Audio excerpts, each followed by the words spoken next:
আসসালামু আলাইকুম। আমরা আজকে আপনাদের সাথে ENT ডিপার্টমেন্টের একটি গুরুত্বপূর্ণ ইনস্ট্রুমেন্ট নিয়ে আলোচনা করব, যেটি ফাইনাল প্রোফের অসপিতে ইনভেরিয়েবলি দেওয়া হয়। এটিতে অসপিতে প্রথমত কোশ্চেন থাকে আইডেন্টিফাই দ্য ইনস্ট্রুমেন্ট। তো এরকম কোনো ইনস্ট্রুমেন্ট যখন আপনাদের সামনে অসপিতে দেওয়া হবে, এটার আইডেন্টিফিকেশন হবে Boyle Davis mouth gag with exchangeable tongue blade.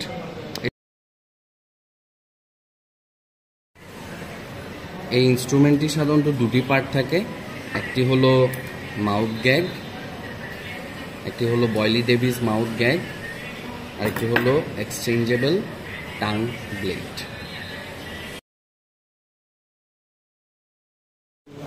অসপিতে আরেকটি কোশ্চেন থাকে, সেটি হচ্ছে ইন্ডিকেশন অফ ইটস ইউজ।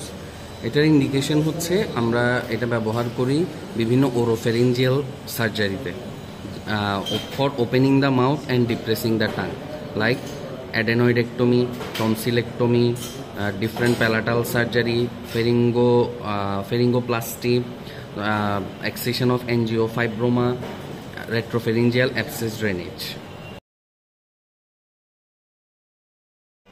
অসপিতে আরেকটি প্রশ্ন দেওয়া থাকে, how can you sterilize the instrument? We can sterilize the Boyle Davis mouth gag by autoclaving.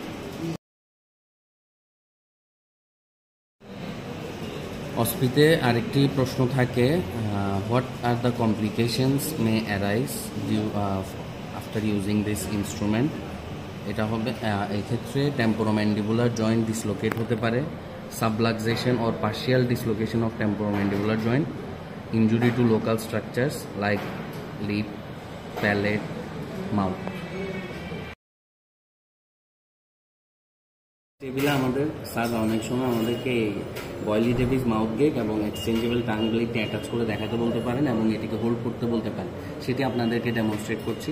আমরা প্রথমে বয়লি ডেভিস মাউথ গেগটি নিব এবং অন্য হাতে আমরা এক্সচেঞ্জেবল টাং ব্লেডটি নিব, সেটিকে এভাবে পজিশন করে দেন ফ্রেমের মধ্যে প্রবেশ করিয়ে দেব। এভাবে আমরা হোল্ড করব।